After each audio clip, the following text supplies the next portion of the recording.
हरे कृष्णा। भगवान श्री हरि सृष्टि के पालनहार है और ज्येष्ठ मास उनकी कृपा पाने का विशेष समय माना गया है। इस मास में अगर कोई भक्त सच्चे मन से उनका पूजन करता है, उनके नाम का जप करता है, उनकी कथाओं का श्रवण करता है, तो उसे परम उच्च आध्यात्मिक गति प्राप्त होती है। घर परिवार में सुख समृद्धि और प्रेम के साथ प्रभु की भक्ति का वास होता है और जीवन में एक नई दिशा प्राप्त होती है। और इसीलिए इस ज्येष्ठ मास की पावन बेला में हम इसी मास से जुड़ी हुई सुंदर पौराणिक कथाओं का श्रवण कर रहे हैं। तो चलिए आज की हमारी ज्येष्ठ मास कथा श्रृंखला को आगे बढ़ाते हैं और सुनते हैं आज की ज्येष्ठ मास कथा। आइए आज की कथा आरंभ करते हैं। इस कथा की पिछली कड़ी में हमने सुना कि नारद मुनि ने राजा इंद्रद्युम्न को भगवान नरसिम्हा देव के स्थान के दर्शन करवाए और उसी समय आकाशवाणी हुई जिसमें इस बात का अनुमोदन किया गया कि भगवान राजा इंद्रद्युम्न को दर्शन देने के लिए 4 स्वरूपों में प्रकट होंगे। उसके बाद नारद मुनि ने कहा, हे राजन, चलो अब हम भगवान नीलकंठ के समीप चलते हैं। वहीं सब राक्षसों का संहार और समस्त विघ्नों का निवारण करने वाले भगवान नृसिम्हा देव की पश्चिम अभिमुख स्थापना करेंगे।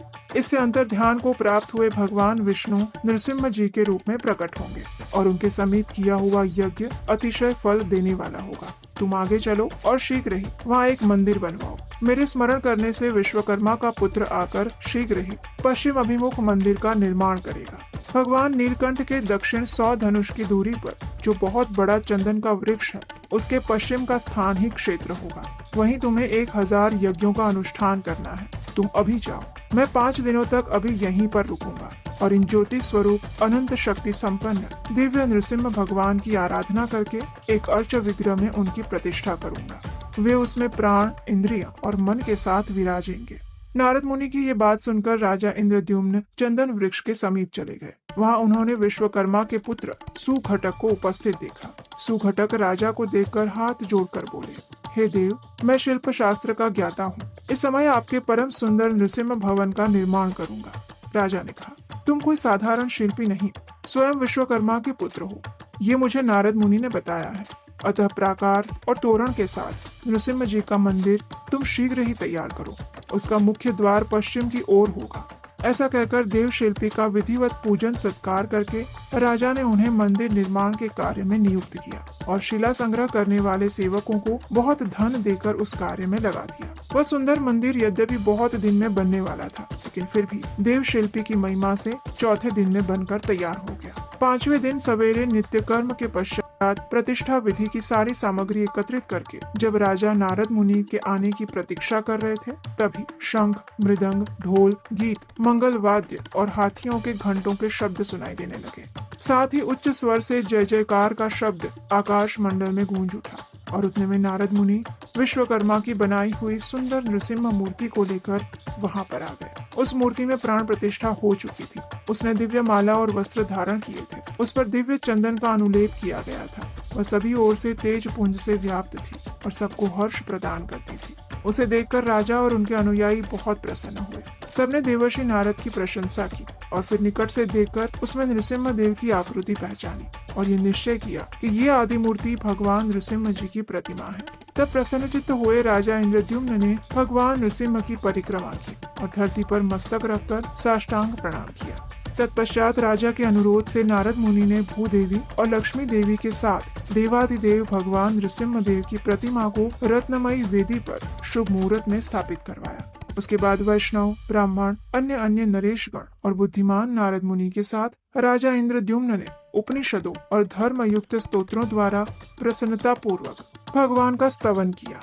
ये स्तुति करते हुए राजा ने कहा, हे भगवान, आप एक, अनेक, स्थूल, सूक्ष्म, अत्यंत लघु शरीर धारण करते हैं। आप आकाश से परे होकर भी आकाश स्वरूप हैं। आपका रूप सदा एक रस रहता है। आप अद्वितीय स्वरूपा हैं। आपका आकार आकाश के समान सर्वव्यापी है। आप आकाश में स्थित रहते हैं। आकाश पर आरूढ़ हैं। व्योमकेश शिव और पद्म योनि ब्रह्मा आपके ही स्वरूप है। दिव्य नृसिम्हा रूप में प्रकट हुए परमात्मा, आपका तेज कई करोड़ सूर्यों के समान है। हे प्रभु, आप दुख रूपी समुद्र से मेरा उद्धार कीजिए। आप नित्य समीप हैं, दूर से दूर स्थित है, न दूर है न समीप है, न बोध्य और बोध आपके स्वरूप है। आप ज्ञेय के भी ज्ञेय है, ज्ञान गम्य होते हुए भी अगम्य है, माया से अतीत है। आप तक किसी भी प्रमाण की पहुंच नहीं है, तो भी लोग अनुमान से आपके विषय में विचार करते हैं। आप सबके आदि, सबके कर्ता, सबको अनुमति प्रदान करने वाले और सबके पालक तथा संहारक हैं। हे विश्व साक्षी, आपको नमस्कार है। आप ज्योति स्वरूप,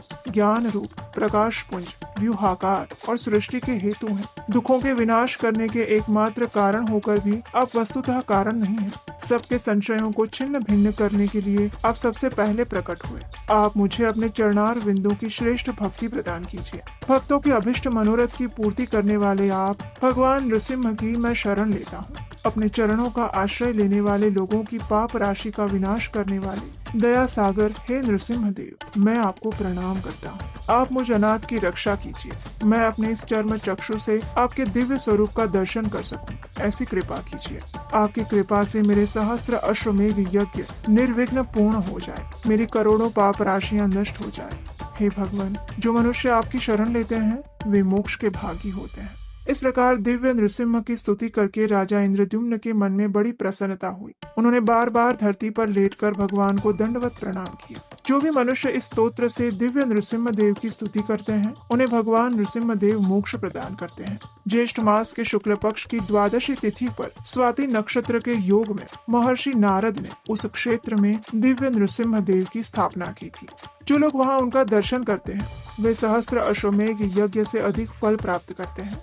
जो पंचामृत, दूध, नारियल के रस अथवा सुगंधित जल से भगवान नृसिंह को नहलाते हैं, खीर आदि उपचार समर्पित करके पूजा करते हैं, जवा कुसुम की माला, चंदन, धूप, दीप और तांबूल चढ़ाकर स्तुति पाठ, जय जयकार, परिक्रमा, प्रणाम और दान देते हैं, उनसे भगवान नृसिंह देव संतुष्ट होते हैं और वे ब्रह्म लोक को प्राप्त करते हैं। वैशाख मास की चतुर्दशी को शनिवार के दिन स्वाति नक्षत्र में प्रदोष के समय भगवान नृसिंह आदि का अवतार हुआ है।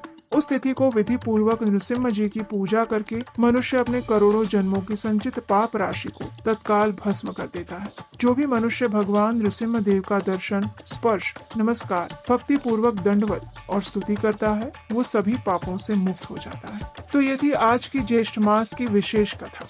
अगर ये कथा अच्छी लगी है तो इसे लाइक कीजिए, शेयर कीजिए और चैनल सब्सक्राइब कीजिए। और इसी कथा की अगली कड़ी हम सुनेंगे कल प्रातःकाल। हरे कृष्ण।